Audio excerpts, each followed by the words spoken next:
Why Good People Suffer, Part 1. This is from the City of God, Volume 1, Book 1, Argument 8. by St. Augustine of Hippo. Argument 8. Of the advantages and disadvantages which often indiscriminately occur to good and wicked men.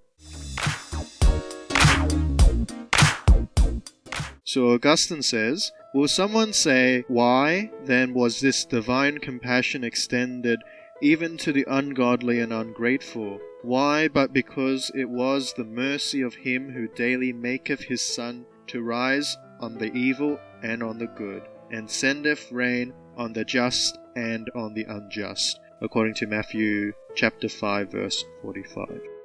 God has allowed good and bad men to suffer, to teach patience, and allow a chance for the wicked to repent. All of the good things attest to his divine mercy, and the bad things that happen are ordained by divine providence, so as to educate us to not enjoy evil or fear suffering for the good. Humans are all too often temporally minded beings who fail to recognize the purpose of adverse and prosperous times, which is to show the difference between good and wicked men, the former who remain stoic and unbroken in bad times, and the latter who depends on the happiness and mood of the times temporal.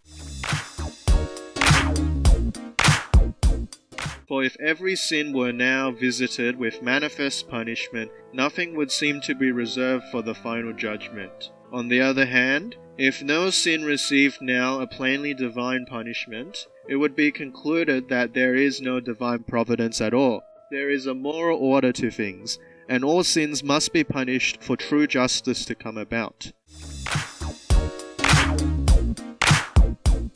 For even in the likeness of the sufferings, there remains an unlikeness in the sufferers, and though exposed to the same anguish, virtue and vice are not the same. For as the same fire causes gold to glow brightly and chaff to smoke, and under the same flail the straw is beaten small, while the grain is cleansed, and as the lees are not mixed with the oil, though squeezed out of the vat by the same pressure, so the same violence of affliction proves, purges, clarifies the good, but damns, ruins, exterminates the wicked.